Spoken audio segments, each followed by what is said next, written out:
can expel that monk from that community. So what happens in the 13th Sanghadisesa, once somebody is expelled, and if somebody is expelled from the community, and later another group of monks, if they try to follow that monk, right? If they try to follow that monk, then the offense will be there for that monk, right? Offense will be there for the monk who is trying to follow, really, right? So that's why I mentioned that it's related to the 13th Sanghadisesa, but it's not breaching of the 13th Sanghadisesa. Do you get the point here? Yes, Bante. So it's related to the Chulapakapali. It's really the expelling the Vinaya karma of expelling a monk it comes in the Chulavagapal. It's called Pabhajaniya karma, right? It's called Pabhajaniya karma, and if somebody is following or associating that the monks who is supporting doing that Pabhajaniya karma and telling the Sangha that this Pabhajaniya karma was wrong, and that monk is fall into the Sanghadisesa, the 14th, right? Still, the rule is very simplified, right? There's another level of this rule, really, right? Yeah. Yes. So it's like I mean, it's someone not follow. me. I think I have to explain the whole thing. Okay, just translate. It has become complicated. Dạ vâng, ngài xác nhận lại là à, à, ừm, việc mà việc mà trục xuất Mahayana ra khỏi tăng đoàn thì là liên quan đến tội tăng đoàn thứ 13, thì thực ra chỉ là liên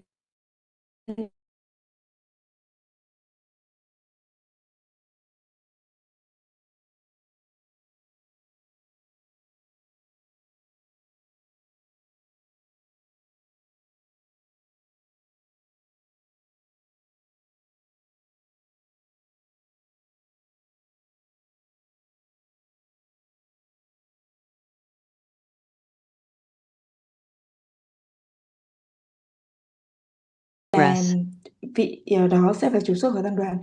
Thì tuy nhiên thì có một cái điều liên quan đến cái điều tăng đoàn lần thứ 13, đó chính là sau đó thì có bất kỳ một vị tăng nào đó theo, tức là làm theo cái việc đi theo những cái gì mà được học từ cái vị tỳ khưu mà vị trục xuất đó, vị phạm lỗi đó, thì vị ấy cũng phạm tội.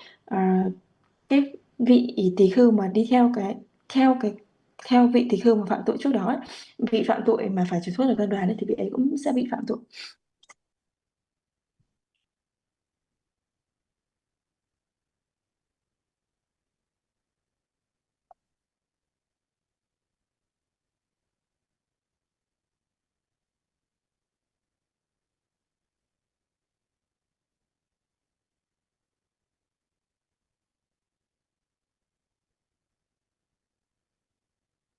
I will write it down, right? Make it. I wanted to explain it in a very simplified way. Now I know the next level, the questions which are going to come. So I'll rather answer them rather than it becomes a Vinaya class. Okay. Okay. Yeah.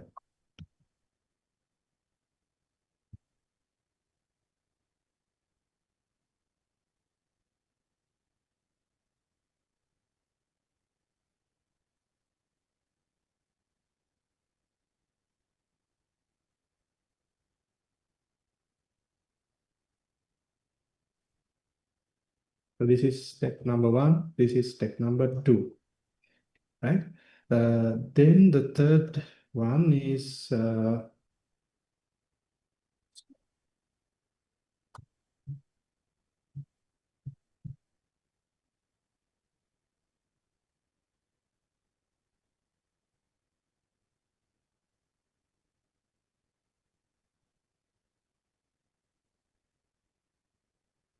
So this part of the rule, right? So this part of the rule, it comes in the Chulavagga Pali, right? I will write it as Chulavagga Pali, right? CV, okay? Chula to represent Chulavagga Pali. And okay, so then he's expelled from that monastery, right? Another monk, right, takes the side of the expelled monk and criticize the knowledge. Spellings is correct. Criticize. Okay. Criticize the Sangha, right? Telling the Sangha is merely Sangha is very Sangha is the conduct of the Sangha is not correct, right? Telling the Sangha is Sangha's action is the Sangha is also taking sides, right? For certain monks and certain monks, they are not doing the Vinaya Karma like that. They criticize the Sangha, right? And the Sangha has to admonish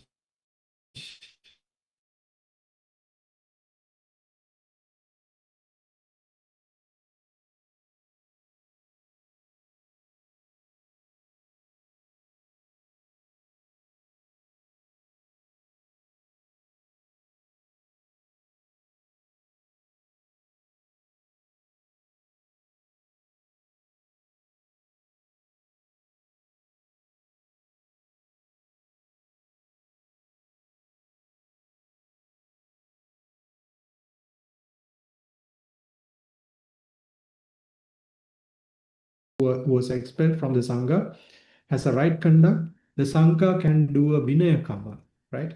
It's called again called as so this expelling of the karma. This is called there are many Vinaya rules related here. This is called the Pabbajaniya karma, right? Pabbajaniya literally means expelling. The meaning of it is the literal meaning itself is expelling, right? Pabbajati means expelling, right? So the Sangha has to admonish the monk.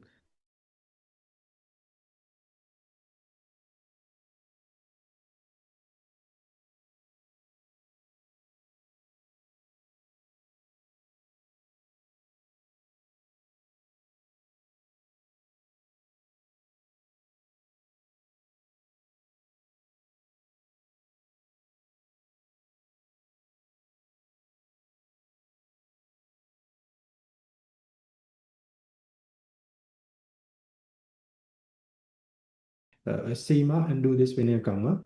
And what is done in the Samanubhasana Karma is that the Sangha will tell 3 times using a Vinaya Karma. It tells 3 times, your view is wrong. Remove your view, right? Discard your view. That's the basis in the Samanubhasana Karma, right? So during when the karma, the Vinaya Karma is recited, if the monk says, I relinquish my view, then he does not have any problem, right? The Samanubhasana Karma will not have any, will not take any effect, right? Which means that he discards that wrong view, right? He said, I will discard, I will not follow this monk. The Sangha's decision is right, right? So, not twice, right? So the Sangha will tell this in thrice, 3 times in Pali, right?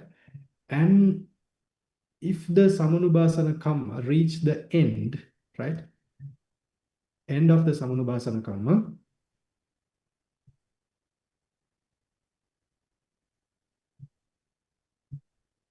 end of the Samanubhasana Karma, at the end of the Samanubhasana Karma, which means that the monk has not relinquished that view, right? The monk has not relinquished that view, the view that the Sangha did the wrong thing, right? The Sangha did the right thing, then there will be the Sanghadisesa for the monk who is following, right? Here, this is where the Sanghadisesa happens. The 13th Sanghadisesa happens here, right? So this monk is given, given many chances, really, right? To remove, to relinquish the wrong views.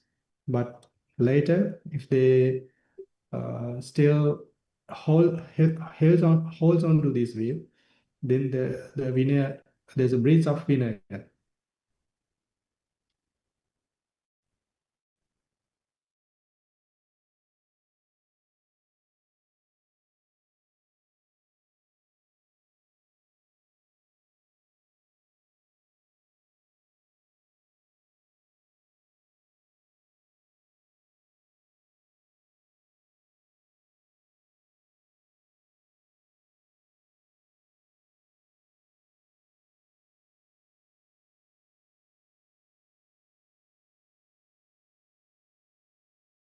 trục xuất khỏi tăng đoàn là một vị tăng thực hiện một hành động sai trái, không hợp lý, không phù hợp, thì tại vì cái hành động đó của vị ấy sẽ làm giảm đi tín tâm của những người cư sĩ. Thì theo Chulawagapadi, tức là tiểu phẩm của trong Luật Tạng, thì tăng đoàn thì có thể hoàn toàn trục xuất cái vị ấy khỏi tu viện dựa vào luật, thì tăng đoàn hoàn toàn có thể trục xuất khỏi vị ấy. Và vì vậy mà vị tăng bị trục xuất khỏi tu viện thì vị ấy sẽ bị tội, đó chính là bị tội trục xuất, papachaniya kamma, papacheti, đó chính là bị trục xuất. Thì đó là tội của vị tăng đó, tức là có một hành động không đúng đắn và làm giảm đi cái sự tín tâm của cư sĩ, thì vị ấy sẽ bị trục xuất ra khỏi tăng đoàn và ra khỏi tu viện. Thì trong một trường hợp khác, có một vị mà theo cái vị tăng mà bị trục xuất đó và đồng thời cũng phê phán tăng đoàn, chỉ trích tăng đoàn, thì đầu tiên thì vị ấy, vì như vậy thì tức là vị ấy đang có một tà kiến, có một suy nghĩ sai lầm, thì vị ấy đầu tiên thì tăng đoàn sẽ khiển trách vị ấy, khuyên vị ấy rằng là hãy từ bỏ cái suy nghĩ sai lầm đó đi và mình sẽ suy nghĩ đúng đắn hơn. Thì đầu tiên tức là các tỳ kheo sẽ khuyên riêng vị ấy là vị ấy hãy từ bỏ cái suy nghĩ đó đi. Nhưng mà nếu mà khuyên riêng mà không được thì sẽ được đưa ra trước tăng. Thì đưa ra trước tăng thì nó sẽ là một tăng sự, ở tiếng Pali đó chính là Samanupasana Kamma, đó chính là tăng sự. Thì trong tăng sự này thì chúng ta sẽ cần phải thực hiện ở trong một sima, thì có mọi người sẽ đọc riêng, thì sima sẽ có một kích thước cụ thể riêng để xây dựng sima, và vân vân, những cái điều lệnh liên quan đến sima. Và đồng thời trong cái nghi thức ấy thì trong tăng sự ấy thì vị ấy sẽ được giáo giới đến 3 lần, tức là mọi người sẽ đọc đến 3 lần rằng là vị đã có một cái tà kiến như vậy, và đó là một tà kiến sai lầm, và vị ấy nên thay đổi suy nghĩ đó. Và tuy nhiên thì nếu mà sau 3 lần đó mà vị ấy nghĩ lại và vị ấy thú nhận là điều đó là sai và vị ấy quyết định là thay đổi, thì mà không theo cái vị tăng mà bị trục xuất đó nữa mà theo ý kiến tăng đoàn, thì vị ấy sẽ không sao. Nhưng mà nếu mà sau lần thứ 3 mà vị ấy vẫn không từ bỏ hành vi sai trái của mình, tức là sau khi mà tăng đoàn đã nhắc đến lần thứ 3 mà vị ấy vẫn không từ bỏ hành vi sai trái của mình, thì vị ấy mới phạm vào tăng tàn, và vị ấy sẽ bị phạm tội tăng tàn, thì lúc đó chính là Sanghadisesa. Thì chúng ta thấy là trong cái nghi thức, trong cái thủ tục này thì có rất là nhiều cơ hội để một vị tăng có thể sửa lỗi lầm của mình trước khi phạm tội, và trước khi bị quy vào tội theo Vinaya, thì vị ấy có rất là nhiều cơ hội để có thể sửa chữa được mình. Tuy nhiên thì nếu mà vị ấy vẫn cứ khăng khăng và khăng khăng rằng là mình là đúng, khăng khăng vào cái tư duy sai lầm của mình, thì vị ấy sẽ phạm tội theo luật. Yes, Andy. Okay, any questions here? No, right? Sau khi giải thích như vậy thì mọi người còn có thắc mắc gì về vấn đề này không ạ?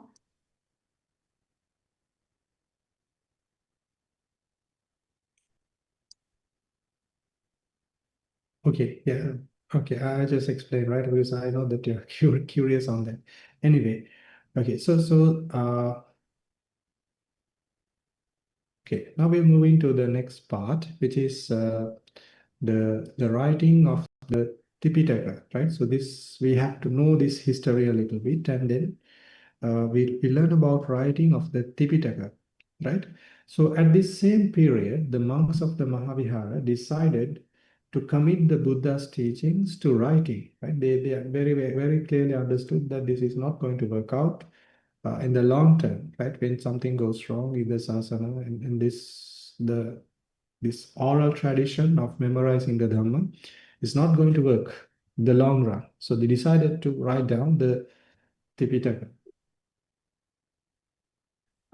Dạ vâng, và nếu mà quý vị chúng ta không có thảo luận gì thêm về vấn đề đó thì chúng ta sẽ tiếp tục vào vào chuỗi bài giảng về lịch sử Phật giáo. Thì ở đây thì chúng ta sẽ tiếp tục với phần ghi chép và tam tạng. Thì lúc đó thì cùng thời kỳ này thì chư tăng thuộc Mahavihara đã quyết định ghi chép giáo pháp của Đức Phật thành văn bản viết. Thì tại vì lúc đó thì các ngài sợ rằng là với cái truyền thống cũ, tức là ghi nhớ hoàn toàn tụng đọc bằng miệng toàn bộ kinh điển tam tạng, thì khi mà gặp những cái trở ngại khó khăn như ở Sri Lanka vừa rồi, gặp rất là nhiều trở ngại như vậy, mất rất là nhiều vị trưởng lão như vậy, thì có thể là về lâu dài thì cái việc mà tụng đọc bằng miệng hoàn toàn như vậy nó sẽ không được duy trì được giáo pháp lâu dài. Right.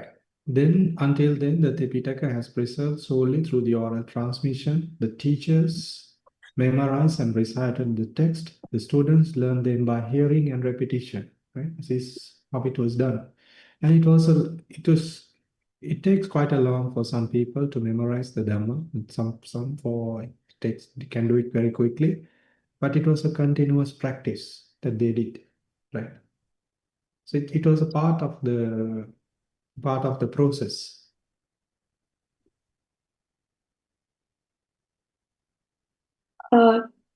Dạ vâng, và lúc đó cho đến lúc bấy giờ thì tam tạng thì hoàn toàn được gìn giữ bằng hình thức truyền khẩu, và các vị thầy ghi nhớ và tụng tam tạng hoàn toàn được gìn giữ bằng hình thức truyền khẩu từ lúc đó đến hiện tại.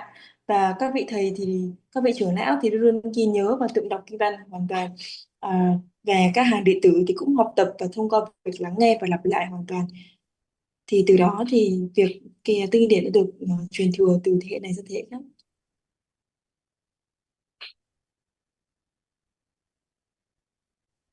Right. We have a question here. Is it related to this what we are discussing now? It's related to the monk that is from Mahavihara Devande. Sorry? It relates to the expelled monk Devande. Expelled monk, okay. She asked about the monk that is expelled from the Sangha. His name is the same with the monk that bring the sasana to Sri Lanka. No. His name was Mahatissa, right? So Arhant Mahinda was the one who brought the sasana to Sri Lanka. Dạ vâng ạ. Để trả lời câu hỏi cho chị Lan Anh thì dạ vâng, câu hỏi này thì không cùng tên, hai vị này không cùng tên ạ. Vị tăng trục xuất khỏi tăng đoàn là vị Mahatissa, còn vị tăng đã đưa giáo pháp từ Sri Lanka là ngài Mahinda.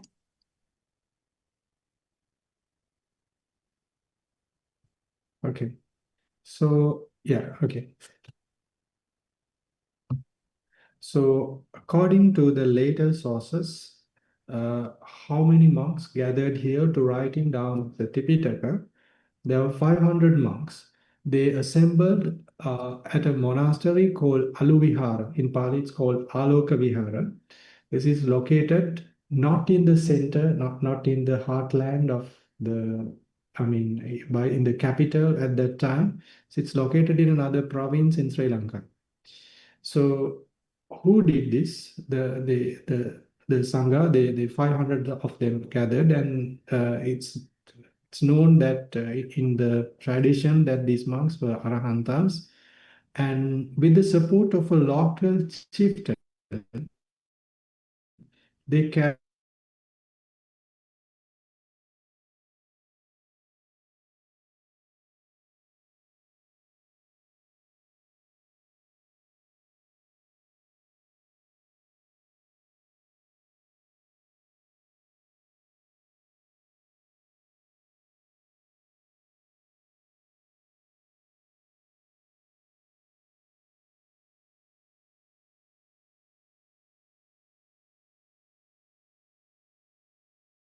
resulted in the preservance of the Dhamma for a long period of time. Dạ vâng ạ. Và ở đây thì theo các tư luận thì về sau thì ở đây cái số lượng của các vị lúc đó chính là 500 vị tỳ khưu đã tập hợp tại là Alu Vihara, mà tiếng Pali là Aloka Vihara. Thì đây là một vùng ở nó không ở trong trung tâm của Sri Lanka lúc bấy giờ, nó chỉ ở một thành phố ở rìa thôi Sri Lanka lúc bấy giờ. Thì với một sự hỗ trợ của một vị thủ lĩnh địa phương, tức là một vị như một vị trưởng làng, một vị thủ lĩnh của một huyện, một quận nào đó, thì các ngài đã thực hiện một công việc này. Thì chúng ta thấy tất cả những kỳ kết tập tam tạng kinh điển lần trước, từ kỳ thứ nhất đến kỳ thứ ba, thì đều được sự hộ trì của nhà vua. Tuy nhiên thì lần này thì không phải là nhà vua hộ trì mà sự hỗ trợ của một vị thủ lĩnh địa phương, thì các ngài đã thực hiện công việc này, và việc này đã trở thành một trong những sự kiện trọng đại nhất trong lịch sử Phật giáo.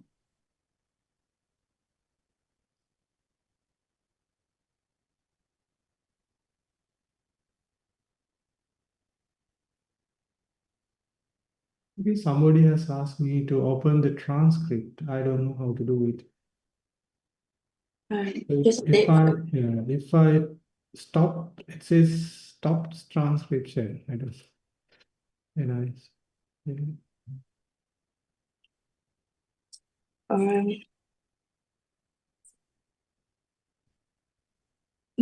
dạ, thưa vị có tên là Sanghi ạ, thì vị có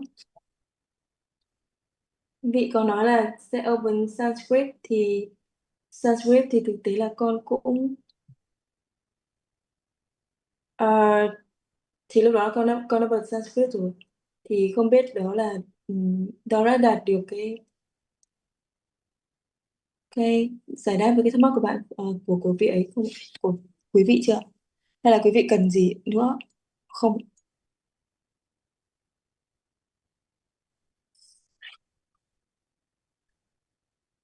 Vị tên là Sanghi còn trong du không ạ? okay, we will do it next week, right? Cannot be done. I don't know how to do it. Yes, my dear. Right. Okay. So, right. So the main reasons for this was, one is the political instability, right? We understood that in this story. The second was the great famine, right? Again, and then it's the decline in the monastic standards, right? So sometimes we can find that some irresponsible people, monks, enter the sasana. So for them, it's very difficult to memorize the literature, right? It cannot be done in the long term.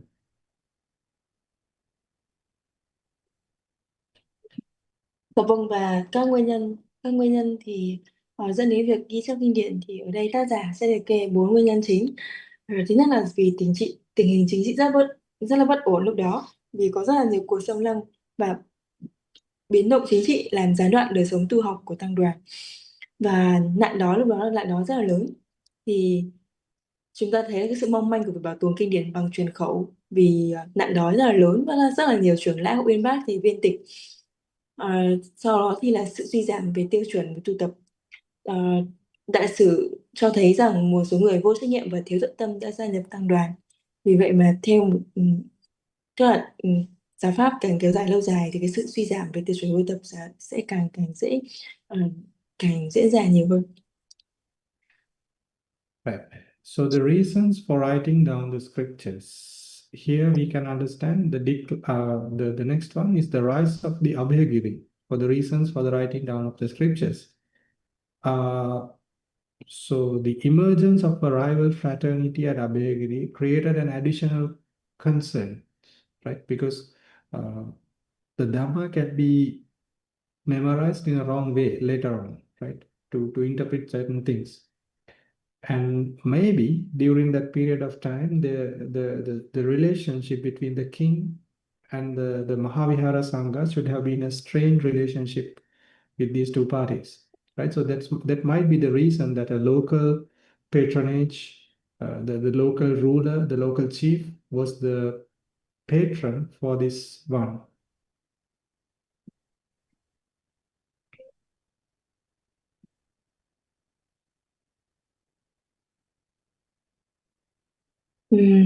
Dạ vâng, tức là khi mà giáo pháp càng diễn tiến lâu dài thì cái việc mà sự suy tàn trong hình thức tu tập nó sẽ là một cái điều rất tất yếu. Tiếp theo là sự hình thành tăng đoàn Abhayagiri, thì cái sự xuất hiện của một hệ phái đối lập với Mahayana tại Abhayagiri nó tạo nên một mối quan ngại.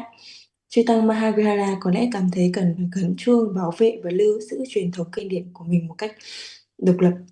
Và tác giả còn cho rằng việc lựa chọn Alu Vihara nằm xa kinh đô và thực hiện công việc này dưới sự bảo trợ của một vị thủ lĩnh địa phương thay vì nhà vua có thể phản ánh mối quan hệ căng thẳng giữa vua Vatagan Mani và Mahavihara.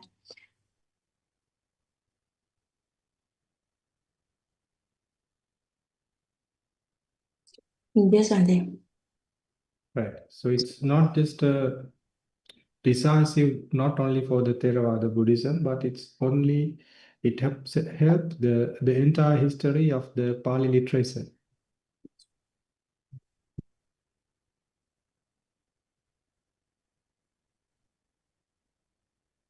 Và ở đây thì tác giả có thể xem đây là một bước ngoặt có tính quyết định không chỉ đối với Phật giáo Theravada mà còn với toàn bộ lịch sử văn học Pali. Right. And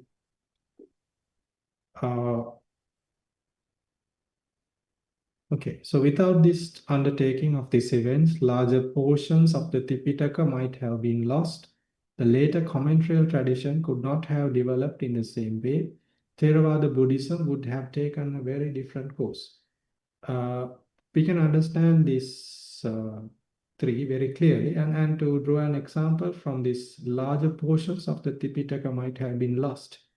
Well, even with writing of the Tipitaka, I think there is evidence that some parts of the Tipitaka is missing right now, right? I mean, certain parts of the certain text might have been missing in our books, right? Because in the commentaries, when we are learning the commentaries, we learn the commentaries together with the Tipitaka.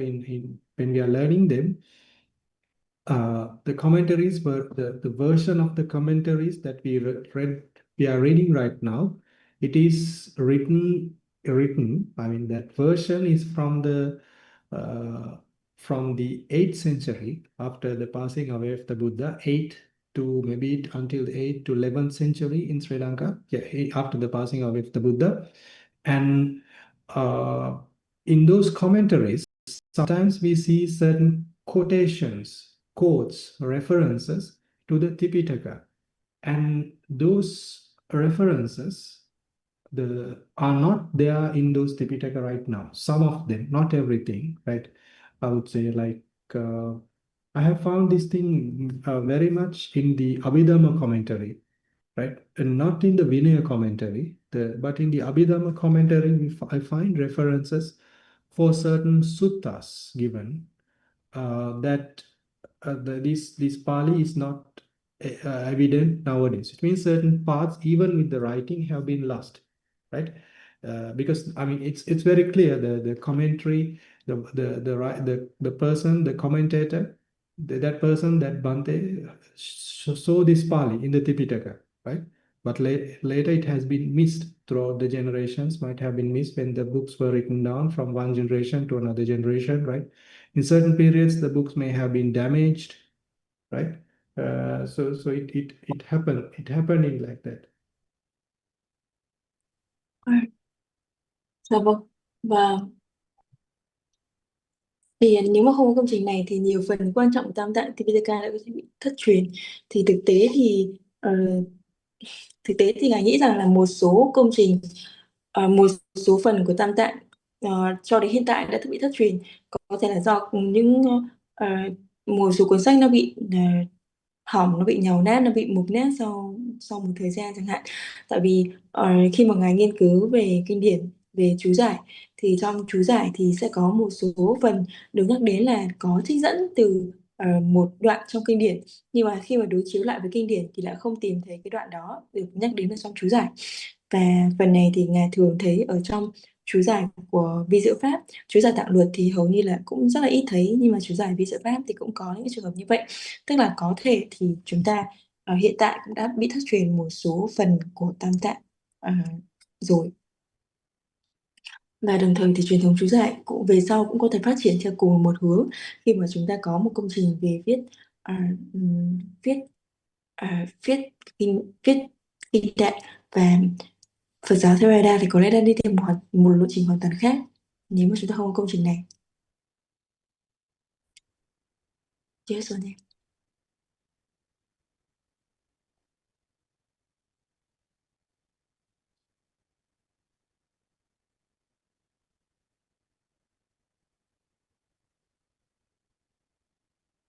Okay.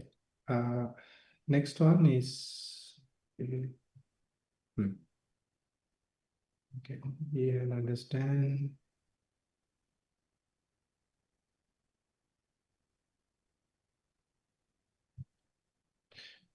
Okay.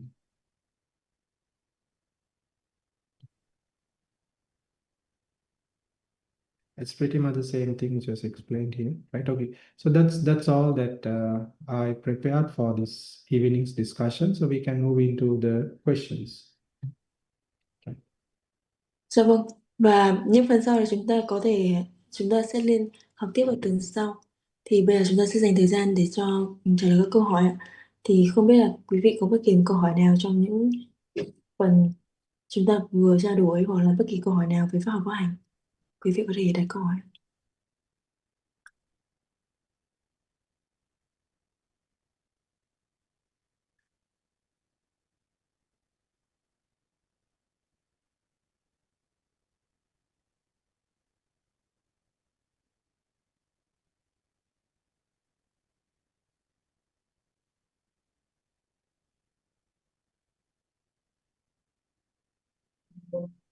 Okay.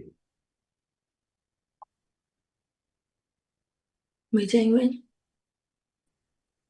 Pandamida Bante. I have a question about the class today.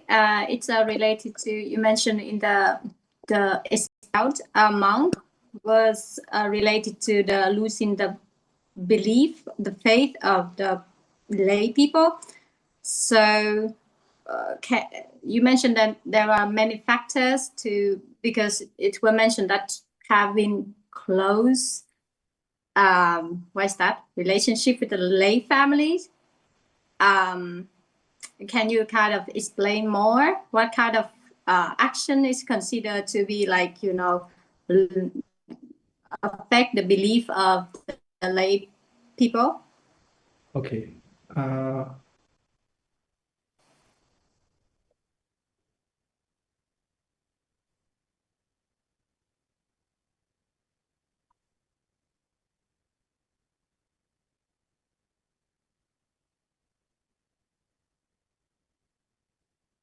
I will share the screen and present it.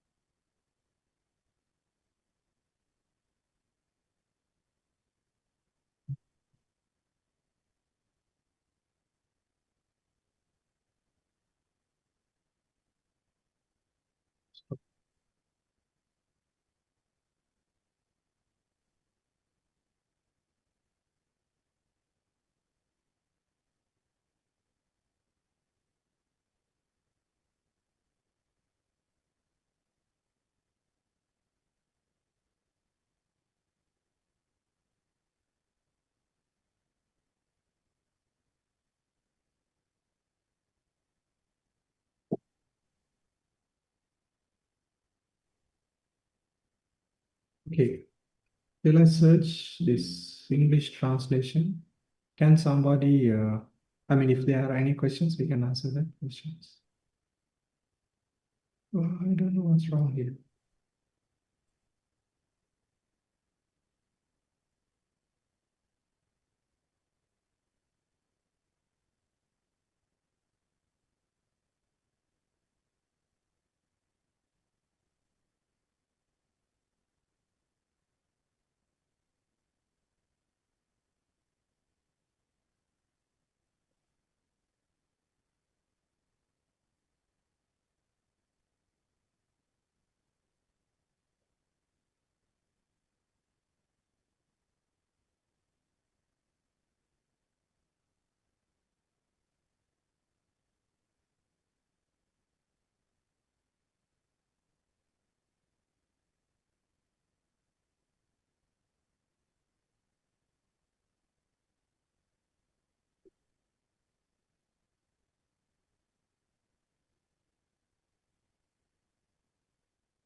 I try to try to share it from the Sutta central side, so I can share the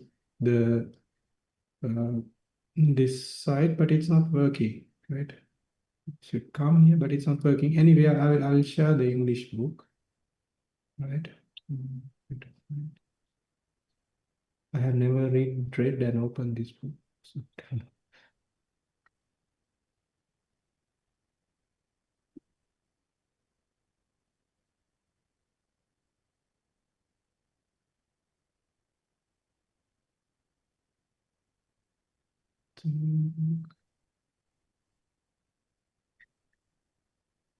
English terms for that. Karma come.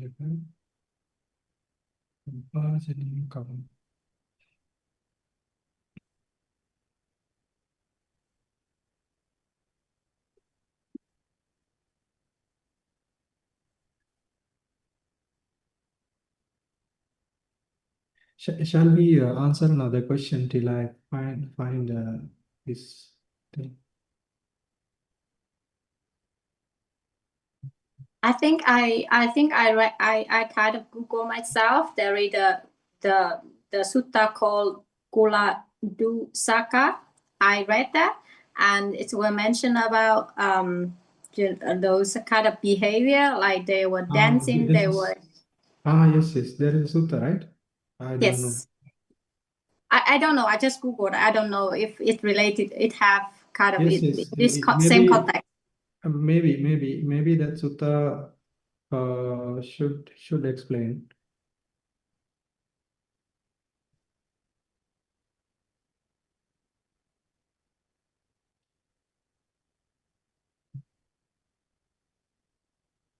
What is the name of that sutta? It's called Kula Dusaka. Is it being a corrupter of families? That is the English translation. Yes. Yes, this is exactly which it's Nikkai, it's in.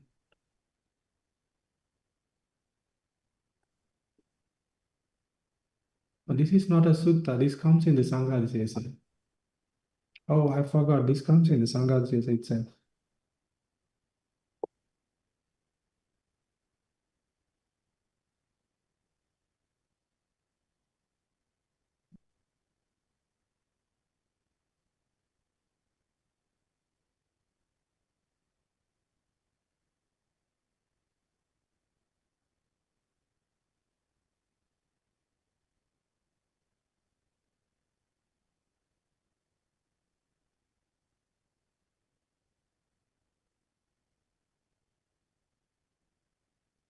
Yeah, so can you read here, right?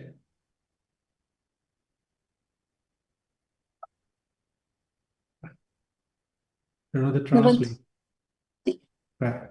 So you can see, can somebody read these actions? They Dạ planted. vâng chị Anh Nguyễn, chị có thể đọc phần tiếng Việt Let me- song song với phần này luôn được không ạ? Okay, first translate, okay? Dạ vâng chị dạ vâng con xin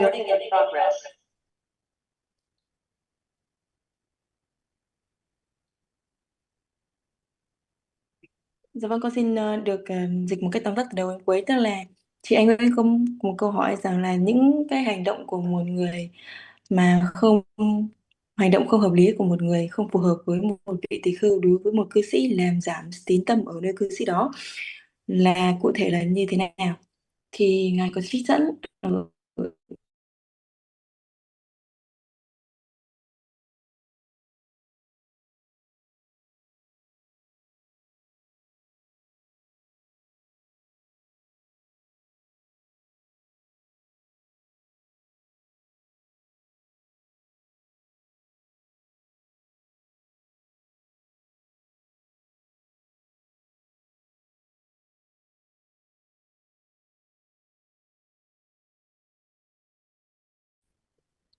Họ hành xử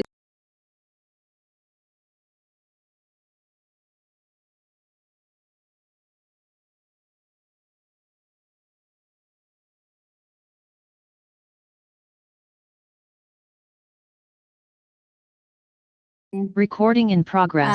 Họ làm hoặc bảo kẻ khác làm tràng hoa kết một mặt, họ làm hoặc bảo kẻ khác làm tràng hoa kết hai mặt, họ làm hoặc bảo kẻ khác làm thảm hoa, họ làm hoặc bảo kẻ khác làm vòng hoa, họ làm hoặc bảo kẻ khác làm vòng hoa đội đầu, họ làm hoặc bảo kẻ khác làm vòng hoa đeo tai, họ làm hoặc bảo kẻ khác làm vòng hoa che ngực, họ đem tặng hoặc bảo kẻ khác đem tặng tràng hoa kết một mặt, họ đem tặng hoặc bảo kẻ khác đem tặng tràng hoa kết hai mặt, họ đem tặng hoặc bảo kẻ khác đem tặng thảm hoa, họ đem tặng hoặc bảo kẻ khác đem tặng vòng hoa, họ đem tặng hoặc bảo kẻ khác đem tặng vòng hoa đội đầu, họ đem tặng hoặc bảo kẻ khác đem tặng vòng hoa đeo tai, họ đem tặng hoặc bảo kẻ khác đem tặng vòng hoa trên ngực cho những nữ gia chủ, các cô tiểu thư, những cô gái trẻ, các cô dâu, những cô tớ gái của các gia đình.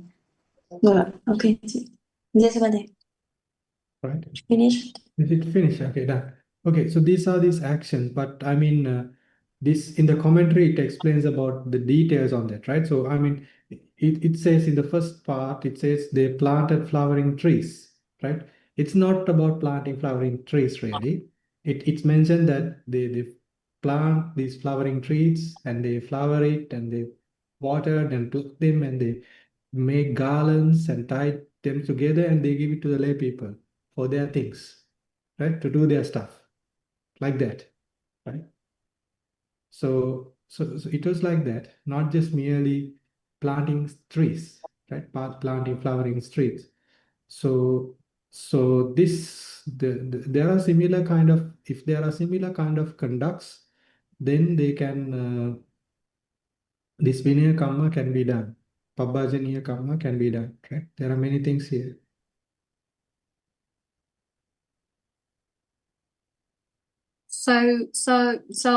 Okay, so reading these kind of the more about the rules, so I think kind of then these kind of practice I have seen, you know, in Mahayana, for example, dancing, giving flowers for lay people, and singing themselves. I have seen those kind of things.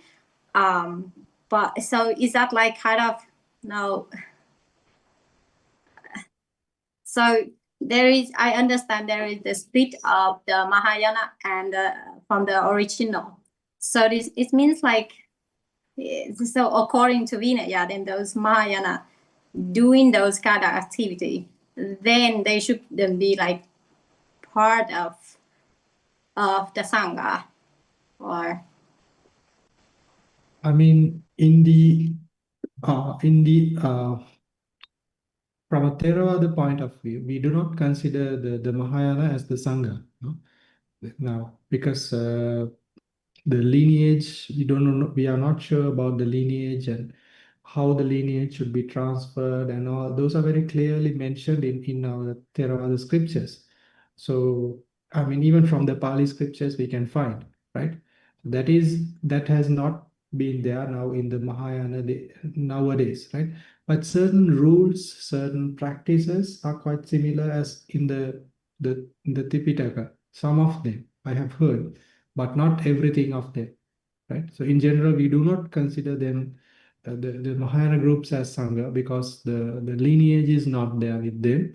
And even from Tipitaka point of view, that the form has been changed quite a lot from this original form, right?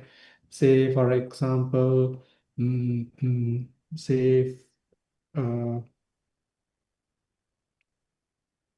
yeah, from the Vinaya lineage, right? The higher ordination, starting from the higher ordination, it's not there with them, right? The way of higher ordination is different, right? I mean, for the higher ordination, the Vinaya Kamma, it has to be recited in Pali, right? So now what happened after few centuries, the Mahayana groups we mentioned, I mean, they started adopting Sanskrit as the original language, right? The language that they used to transfer the Dhamma became Sanskrit later on. And then I mean, the Buddha, our Lord Buddha, he prohibited to translate this Dhamma into translate me into to keep this oral tradition in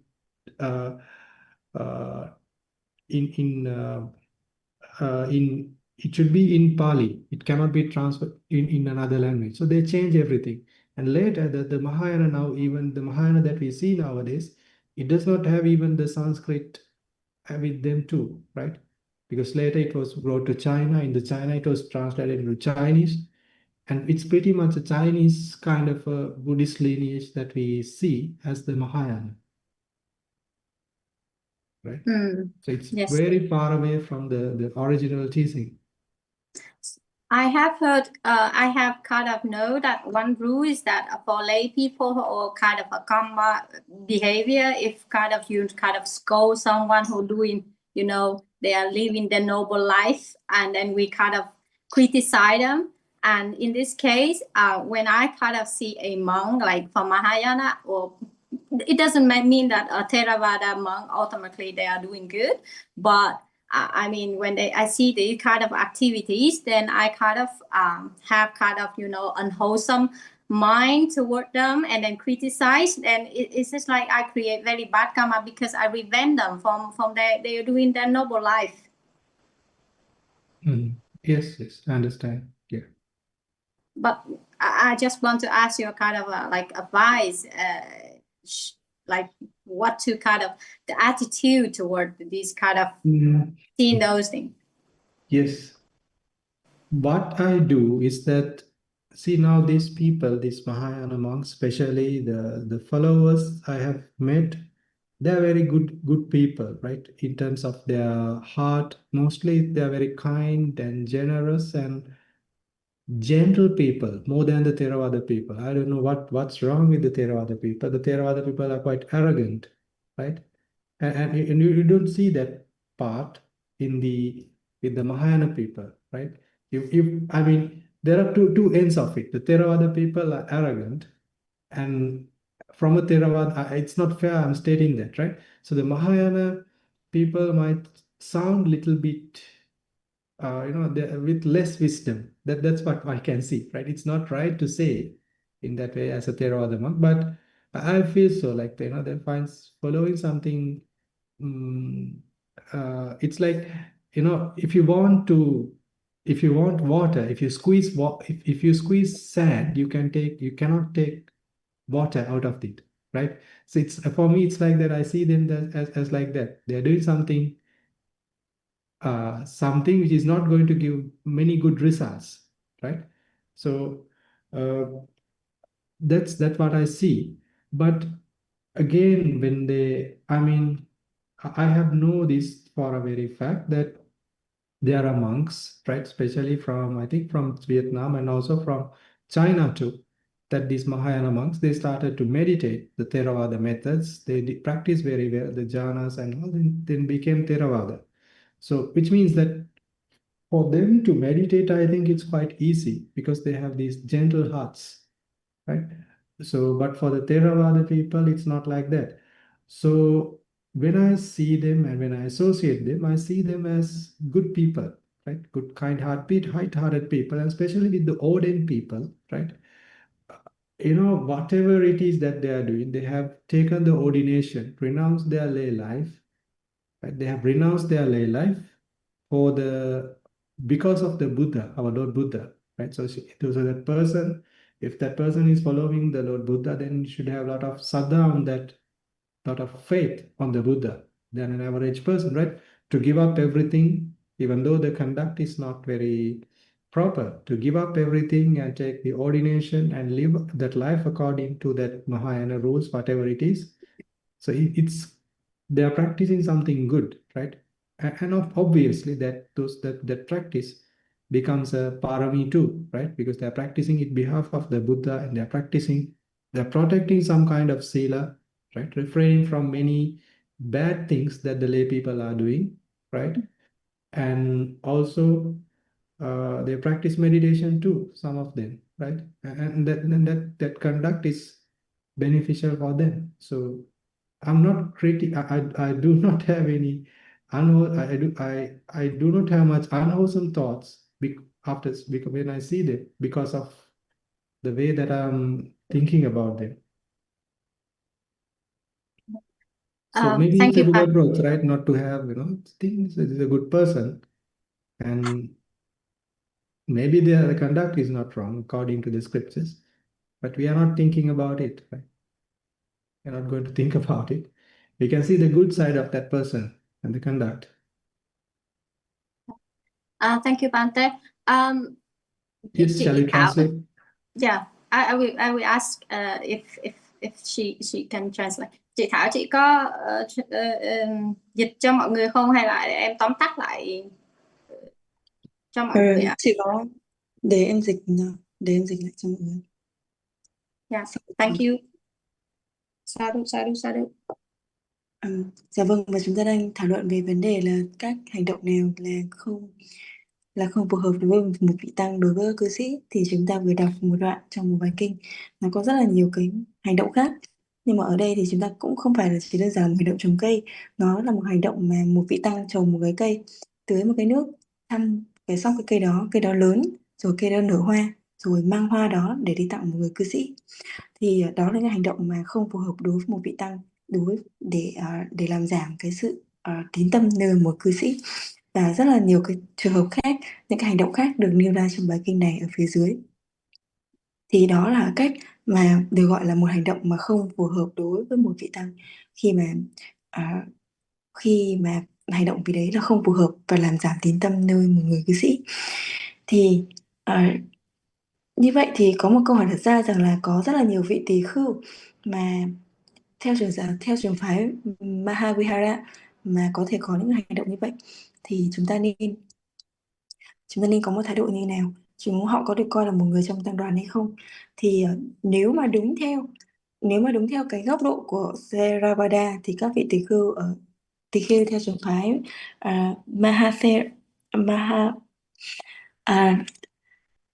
theo trường phái Đại thừa thì nó sẽ không được coi là trong tăng đoàn, tại vì nó sẽ khác với dòng truyền thừa và cái cách mà họ có diễn dịch kinh điển nữa. Họ sẽ như ở trong Theravada của chúng ta thì có tam tạng kinh điển Pali, trong khi đó thì và có tuy nhiên thì ở trong đại thừa trong đại thừa thì nó sẽ lại khác. Tất nhiên là nó sẽ có một số luật ở bên đại thừa nó sẽ giống với cả luật tạng bên Theravada. Tuy nhiên thì một số luật sẽ giống, nhưng tuy nhiên thì không phải là giống hoàn toàn. Và đồng thời thì cái việc mà thọ cụ túc giới nó cũng sẽ khác. Về thọ cụ túc giới ở trong Theravada sẽ là được tụng đọc hoàn toàn bằng Pali. Tuy nhiên thì ở trong Phật giáo đại thừa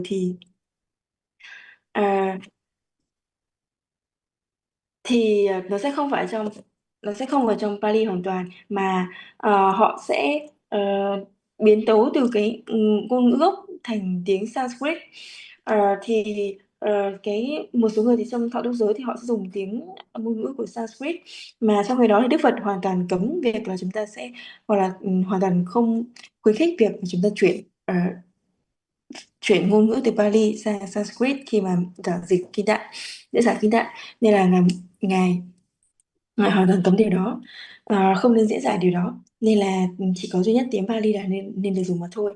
Mà sau đó thì dòng truyền thừa Mahamaya, dòng Phật giáo đại thừa thì thậm chí còn không dùng tiếng Sanskrit, mà sau đó thì được lan rộng và phát triển rộng ở bên Trung Quốc, và thậm chí họ còn dùng tiếng Trung Quốc. Như vậy thì khi mà họ dùng tiếng Trung Quốc, tức là họ đã quá xa so với ngôn ngữ ban đầu từ thuở đầu tiên là ngôn ngữ Pali từ kinh điển đầu tiên rồi. Nên là thực sự thì về dòng truyền giáo đại thừa, nếu mà xét về góc nhìn của Theravada thì không được coi là tăng đoàn. Tuy nhiên thì những người mà theo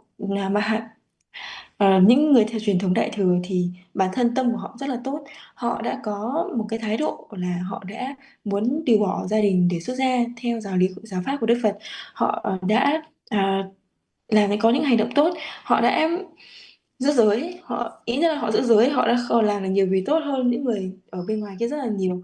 Rồi họ đã giữ giới, họ đã cố gắng thực hành những điều tốt đẹp và tâm của họ rất là tốt, và thậm chí một số người theo Đại thừa họ đã và đang thực hành theo những phương pháp thiền của Theravada, và vì tâm của họ vốn tốt như vậy, tâm của họ dễ dạy như vậy, nên là thực ra họ thực hành thiền và có tiến bộ rất là tốt. Nên là khi mà ngài nhìn thấy họ thì ngài ngược lại thì ngài không thấy có không không không khởi lên những cái tâm bất thiện, mà ngài thấy họ rất là những con người rất là tốt, những con người rất là tốt bụng, những con người rất là làm những việc tốt. Thì chỉ đơn giản là chúng ta quan sát như vậy thôi. Yes, bạn này. Yes.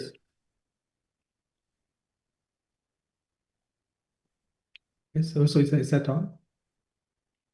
Chị Anh Nguyễn, chị còn có câu hỏi gì nữa không?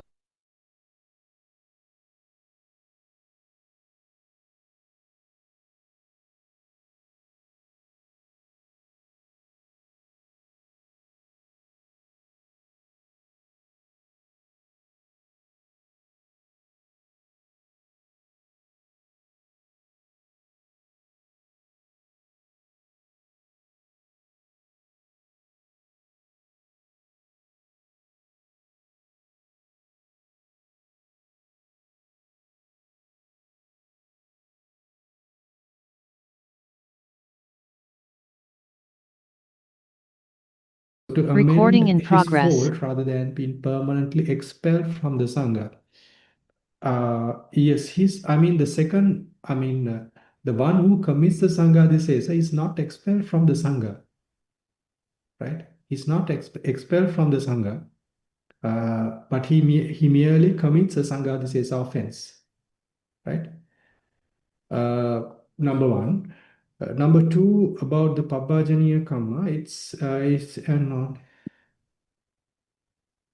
yes, yes. He remains a valid bhikkhu according to the Vinaya, which means he does not lose his monkhood, right? Which means that he will be one is that the monk has to fulfill 18 types of things, right? The 18 types of duties. Some of them are duties, some of them are refraining from certain acts, right? So that monk cannot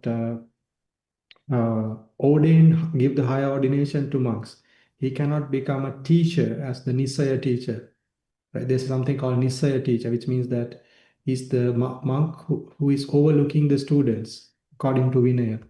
So like that, there are 18 things that the monk should not do, right? And then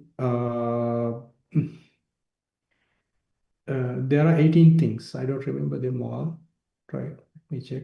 Anyway, I will not go into that detail, but after certain period, after that fulfilling those duties, and that monk, that status of being expelled is removed, right? He will be not be considered as an expelled monk, right? The Sangha will accept him later on, but he cannot live in that same monastery, in that same village again, in his entire life, right? Assuming if he does that, his conduct was bad in this village, he cannot live in this village again, like that.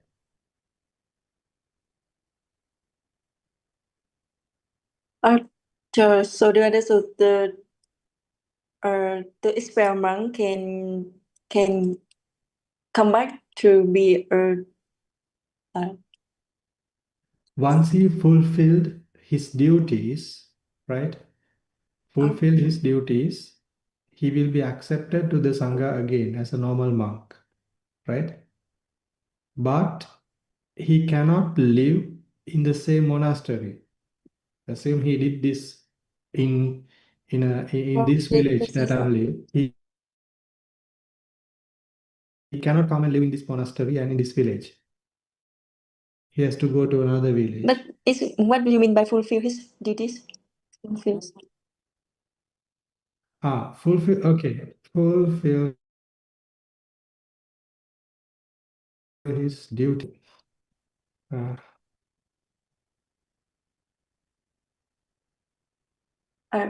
Dạ vâng, con xin phép được dịch một chút xíu về câu hỏi của chị Phương.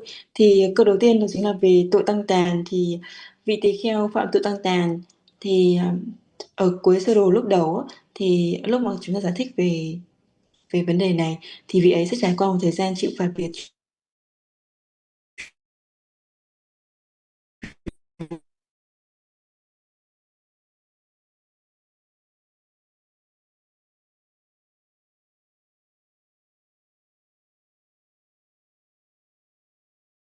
tàn. Và thứ hai là chính là về hành sự trục xuất. Thì đúng rồi là trục xuất này thì chỉ là một biện pháp kỷ luật nhằm đuổi vị tỳ khưu đấy đi nơi khác để bảo vệ niềm tin cư sĩ. Thì trong khi đó thì vị ấy sẽ tiếp tục là một tỳ kheo hợp pháp thì điều là đúng, tức là vị ấy vẫn sẽ là một vị tỳ khưu, tuy nhiên thì sẽ có một số phận sự hoặc là một số điều mà vị ấy sẽ không được làm. Nó bao gồm 18 điều, ví dụ như là vị ấy sẽ không được thọ cụ túc giới cho các vị sa di hoặc là các vị khác, hoặc là vị ấy sẽ không trở thành một Nisaya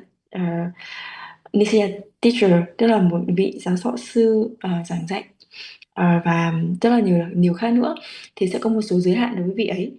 Tuy nhiên thì vị ấy có thể là theo như ngài nói là vị ấy nếu mà hoàn thiện các phận sự của mình thì vị ấy hoàn toàn có thể được tăng đoàn chấp nhận trở lại, được tăng đoàn chấp nhận trở lại thuộc về một vị tỳ khưu trong tăng đoàn đó. Tuy nhiên thì vị ấy sẽ không ở quay lại chính cái tu viện đó, chính cái tu viện mà đã trục xuất vị ấy ra ngoài. Vị ấy sẽ không quay lại chính cái tu viện đó và cũng không quay lại ở gần xung quanh cái tu viện đó. Thì con đang hỏi là như vậy thì cái việc mà vị tỳ khưu bị trục xuất mà tức là vị ấy hoàn thiện các phận sự của mình thì những phận sự đó nghĩa là gì? Just Randy. Right.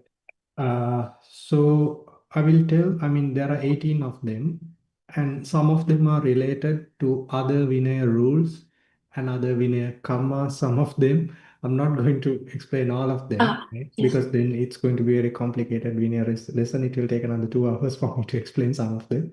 So I will just explain a few things that the monk has to do for the Sangha to remove that expelled Vinaya karma and accept him to the normal as a normal person, right? As a normal monk, right? Uh,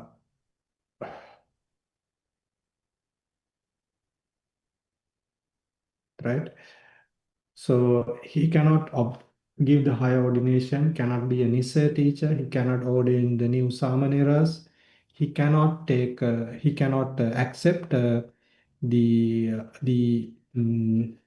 accept the Bhikkhunovada Sammuti, which means for the monks to admonish the nuns, they have to get uh, the agreement of the Sangha through a Vinaya Karma, right? To get that, for the monk needs many qualifications, really, right? The monks has to be 20 vasa, has to fulfill many other things from the Vinaya, and he has to know some parts of Abhidhamma also to admonish the nuns, because it's very difficult to deal with the nuns, right? So if they ask difficult questions, the monks needs to have the ability to answer them, and that monk should not have any kind of accusation for any bad conduct, right? And then there are many other qualifications, right? To become a bhikkhuniyavada monk, right? So he cannot accept that kind of agreement from a Vinaya Karma. Even he has received this acceptance, he cannot admonish the nuns. And then the Pabhajaniya Karma was done by the Sangha because of a particular breach of precept. He cannot breach that precept again, or he cannot breach a similar kind of a precept, or a precept that is worse than that, right? So I just explained a few. There are a few other more which are related to, these are related to other Vinaya karmas, so I will not explain. Yes. So like that, have to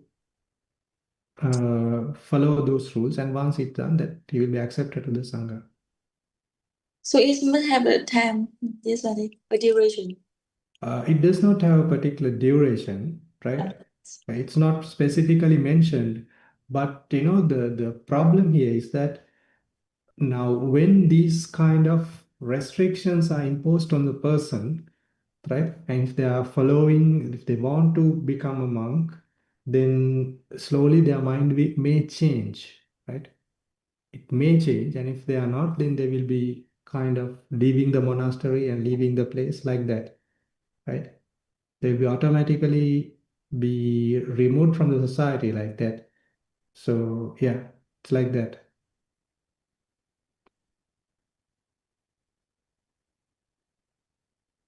So I just want to confirm that the 18 kinds of duties are almost like the things that the monks should not do. The Yes, that yes, that monks should not do. should not do, and also have to apologize. I think have to apologize to Sangha too. Dạ Yeah, yeah. vâng. Not apologize. It does not mention about apologize, but yes, yes. I'm not sure with the. No, those are the 18 things that they have to do. Yes. Dạ vâng. Dạ vâng. Thì những cái điều mà vị tỳ khưu mà vị chủ xuất đó mà cần phải hoàn thiện, phận sự cần hoàn thiện đó chính là 18 cái phận sự mà vị tỳ khưu đó cần hoàn thiện đó. Thì những cái phận sự này là chủ yếu là những cái điều mà vị tỳ khưu đấy nó không nên làm. Ví dụ như là vị ấy sẽ không được thọ cụ túc giới cho một vị Saji, hay là không trở thành giáo thọ Nisaya teacher, hay là vị ấy sẽ không không được giảng không được khuyến giáo các vị tỳ khưu ni. Thực ra là để giảng dạy cho một vị tỳ khưu ni thì cũng rất là khó, tại vì sẽ cần một số tiêu chuẩn nhất định, ít nhất là vị ấy sẽ phải có ít nhất là phải có 13 hạ, rồi thì phải thông thuộc tạng luật, rồi thì cũng có thể hiểu và hiểu được Abhidhamma, một chút Abhidhamma, thì có những điều kiện nhất định để có thể một vị tỳ khưu có thể thuyết pháp cho các vị tỳ khưu ni.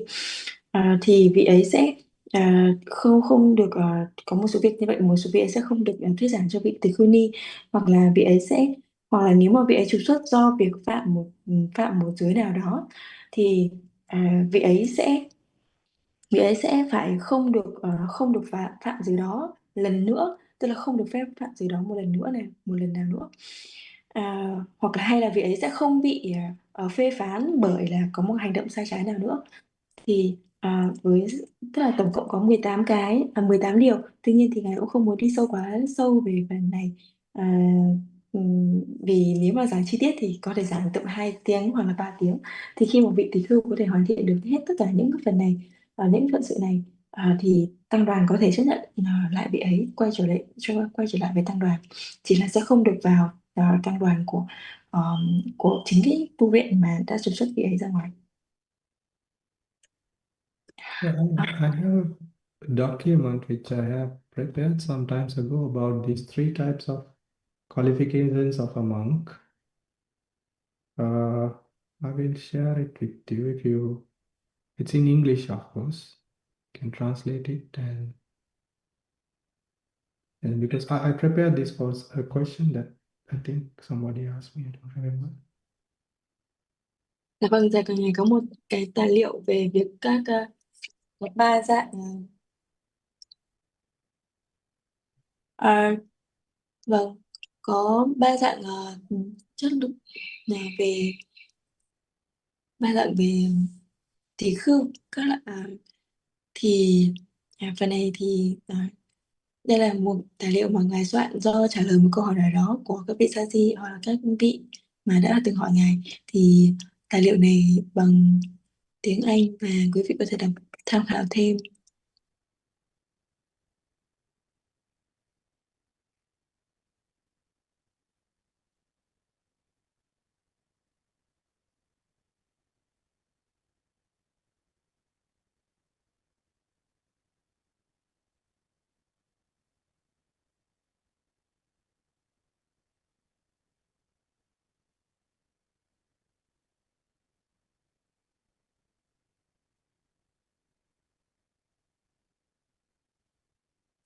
Okay. Yes. So any other questions before ending the session? Please.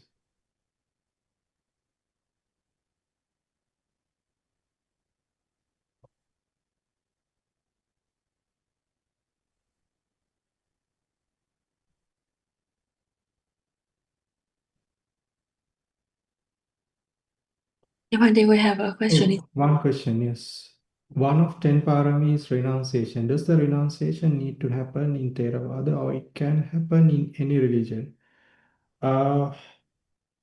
It should happen in some place where they accept. I think should be happen where they accept the karma and results, right? During the periods when the Buddha Sasana is not there, the renunciation is practiced even by our Bodhisattva. They become an ascetic and practice meditation. So they renunciate the normal world, the lay world as a lay person, and act with the acceptance of the karma and its results, practice meditation. So that's how they do it.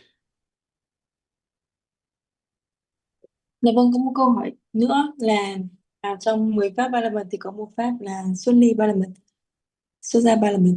Thì liệu cái việc xuất gia đó thì cần thiết để chúng ta có thể xuất gia trong, bắt buộc phải xuất gia trong Theravada hay không? Thì câu trả lời của ngài là có thể xuất gia, chúng ta sẽ xuất gia ở một nơi mà có niềm tin vào nghiệp và quả của nghiệp.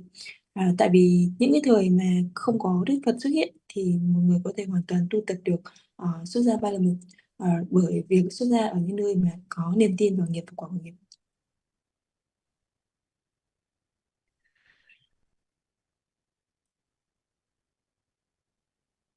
So it can be in Jainism.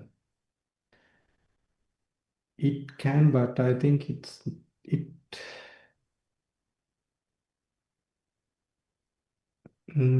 they accept the karma and results, but I think their view is extremely wrong for some cases.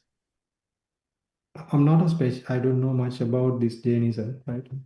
So most probably what I mentioned is here. It's about not the things like Jainism. It's about becoming an ascetic and practicing the meditation like that, right?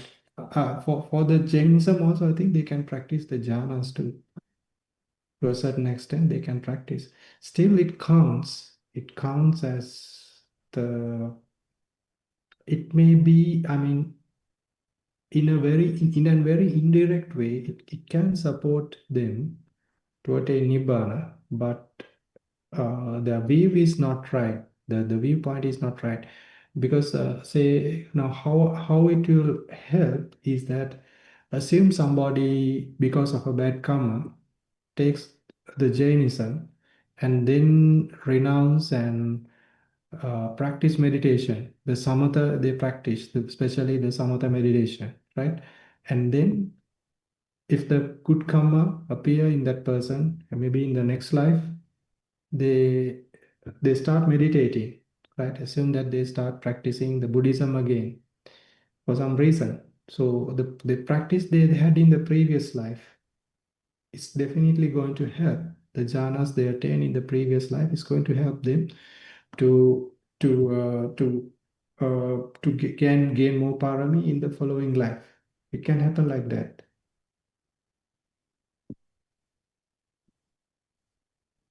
Dạ vâng. Thì như vậy thì một người có thể xuất gia ở trong giáo pháp là Kỳ Na giáo hay không, Jainism hay không, thì tức là chúng ta có thể xuất gia ở một nơi mà có thể tin vào nghiệp của nghiệp. Kỳ Na giáo thì cũng vậy. Tất nhiên là nhưng mà Kỳ Na giáo thì nó sẽ có họ có một số tà kiến nhất định. Kỳ Na giáo có rất là nhiều tà kiến nhất định mà chúng ta không nên theo. Thì vậy mà tuy nhiên thì một người mà xuất gia ở trong Kỳ Na giáo thì cũng có thể hỗ trợ các vị ấy theo cách là vị ấy xuất gia và vị ấy cố gắng để thực hành thiền. Thì khi mà vị ấy kết thúc kiếp sống đó và tái sinh kiếp sống mới và theo nghiệp thiện của mình thì vị ấy có thể vị ấy có thể tái sinh làm người ở kiếp sau. Giả sử theo nghiệp thiện của vị ấy có cơ hội để làm người ở kiếp sau, thì cái việc mà vị ấy đã thực hành thiền ở kiếp trước nó sẽ làm hỗ trợ cho vị ấy trong quá trình thực hành thiền ở kiếp sau đó, và có thể hỗ trợ cho vị ấy trong việc thực hành và tu tập các ba la mật ở trong cái kiếp hiện tại này, kiếp sau đó, và từ đó thì vị ấy có thể tiến dần lên cái con đường tiến gần đến Niết Bàn. Right. So, there's another announcement. Next week, we will not be able to do the class because we have a Vinaya recitation, not a recitation, like recitation function in our monastery.